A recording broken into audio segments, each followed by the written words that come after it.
সম্মানিত ভিউয়ার্স, একটা ভিডিও বানাইলাম। এটা হচ্ছে ইদানিং যারা ফেসবুকে কন্টেন্ট ক্রিয়েশন করেন, যে বিদেশের ব্যাপার নিয়ে, মানে বিভিন্ন দেশে লোক পাঠায়, মানে ফেসবুক ইউটিউবে ঢুকলে পরেই দেখা যায় দালাল আর দালালের অভাব নাই, দালালের অভাব নাই। লোভনীয় প্রস্তাব। কিছুদিন আগে দেখলাম যে লিবিয়া থেকে কিছু সংখ্যক বাঙালি ফেরত আসছে। বাংলাদেশে তাদের মাফিয়ার কাছে বিক্রি করেছে। এ পর্যন্ত 30 লাখ 35 লাখ টাকা তাদের খরচ হয়েছে ওইখান থেকে ছুটে আসতে। এখন আবার দেখি যে রাশিয়া, কিরগিজস্তান এই সমস্ত দেশ নিয়ে তারা খুব আগ্রহী লোক পাঠাই দেয়।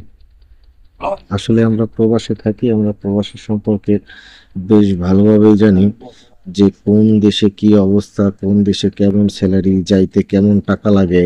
হুম কিন্তু কিছু সংখ্যক এজেন্সি আছে, মানে ওরা বাংলাদেশের চেহারে বসে টোটাল সবকিছু জানে। এই কয় টাকা স্যালারি, হ্যাঁ, মানে এই সুযোগ আছে, একদম পুরো সব জানে। ওদের কাছে আপনারা গিয়া সময় নষ্ট না করে, টাকা নষ্ট না করে আপনারা দেখেন, প্রত্যেকটা দেশের একটা একটা সাইট আছে, তাদের কনসুলার টিম আছে, তাদের এম্বাসি আছে। ওই এম্বাসির ওয়েবসাইটে গিয়ে আপনি সঠিক তথ্য নিয়ে তাদের সাথে যোগাযোগ করেন, তাহলে আপনার পক্ষে অনেকটা ভালো হবে, সত্যটা জানতে পারবেন। আর টাকার বিষয়টা, যে টাকা ওরা তো কোনো সময় বলে না, একটা এজেন্সিও সরাসরি বলে না যে তাদের ভিডিও চলাকালীন শুধু অফার, সুন্দর কাজ, গার্মেন্টসের কাজ, তারপরে ওই কাজ, কনস্ট্রাকশনের কাজ শুধু বলে, কিন্তু কত টাকা কি লাগবে সেটা আর কি বলে না। সেটা বলবে কখন, আপনি যখন এজেন্সিতে যাবেন, হ্যান ত্যান বুঝিয়ে ঠুজিয়ে এই কয় লাখ টাকা লাগবে। আসলে অতগুলো টাকাও লাগে না, শুধু শুধু ওরা হয়রানি করবে আপনার টাকাটা নিয়ে। যেমন কিরগিজস্তানের বিষয়, কিছুক্ষণ আগে একটা ভিডিও দেখলাম যে কিরগিজস্তানে $500 বেতন।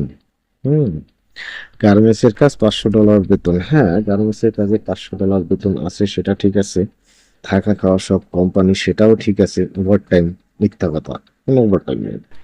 হ্যাঁ, কিরগিজস্তানে কোনো ওভার টাইম নাই। আর একটা বিষয় হচ্ছে যে কিরগিজস্তানে আসতে অতগুলো টাকাও লাগে না। যদি আপনার মাথায় বুদ্ধি থাকে তাহলে আপনি খুব কম টাকায় কিরগিজস্তান আসতে পারেন।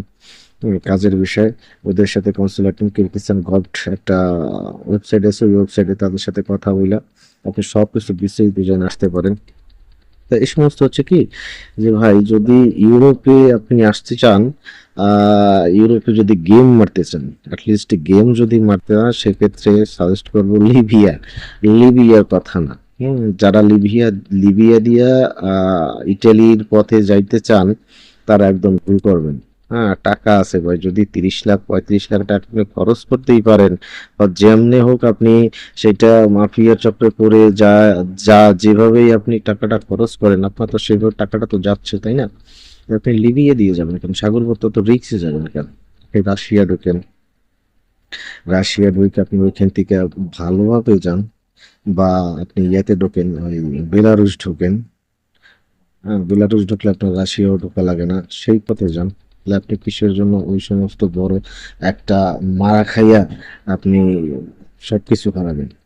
এর জন্য বলতেছি, ওই যে যে দালালের লোভনের প্রস্তাবে আপনারা কেউ পা দেবেন না, ওই ফাঁদে পা দেবেন না। টাকা পয়সা সাবধান। টাকা আপনার, দায়িত্ব ওদের, এরকম আর কি বোঝায় ওরা। আসলে সবই মিথ্যা কথা ভাই। হম বিদেশ যদি আসতে চান, তাহলে আপনি নিজের মাথায় কিছু রাখেন, কিভাবে আপনি এই খবরটা নিতে পারেন, আপনি কোন দেশে যাবেন, সেই দেশ সম্পর্কে আগে জানবেন। সেই দেশের ওয়েবসাইট আছে, ওয়েবসাইট সম্পর্কে জানবেন। তারপরে আপনি তাদের কনসুলার টিমের সাথে, বা সরকারি যে এম্বাসি আছে, ওই এম্বাসিতে সরাসরি আপনি মেসেজ করতে পারবেন। ওদের হোয়াটসঅ্যাপ নাম্বার আছে, ইমেল নাম্বার আছে, তার সাথে যোগাযোগ করে সঠিক জেনে তারপরে আর কিরগিজস্তানে সম্ভবত, আমার এই যতটুকু জানি, কিরগিজস্তানে বর্তমানে ভিসা বন্ধ আছে অনির্দিষ্টকালের জন্য। বাংলাদেশিদের জন্য ভিসা বন্ধ। যদি কোনো দালাল বলে যে 1 মাস 2 মাসের ভিতরে ভিসা দিয়ে দেবো, সেটা মিথ্যা কথা। অনির্দিষ্টকালের জন্য, তার প্রমাণও আমার কাছে আছে। যদি আপনারা চান, কোন দেশের, যে কোনো দেশের, আপনি যদি যে কোনো বিষয় আপনি জানতে চান, অবশ্যই কমেন্টস করবেন যে কোন দেশের বিষয় আপনি জানতে চান। প্রত্যেকটা দেশের তথ্য আমি আপনাদের উপস্থাপনা, সঠিক তথ্য উপস্থাপনা এবং তাদের ওয়েবসাইট লিংক, তাদের সাথে কথা বলা, কিভাবে কোথায় কি কথা বলবেন সেটাও আমি বলে দেবো, সমস্যা নাই। কিন্তু আপনারা কেউ বিপদে পড়বেন না এই দালালের খপ্পরে পড়ে। এখন বর্তমানে রাজনীতি আর এই যে দালাল, দুটা একদম মিলে গেছে, বুঝছেন? ওদের কোনো মন মানসিকতার পিছনে, এবং বইটা ধরবে আর কাটবে, ধরবে আর কাটবে, বুঝছেন? ধন্যবাদ সবাইকে।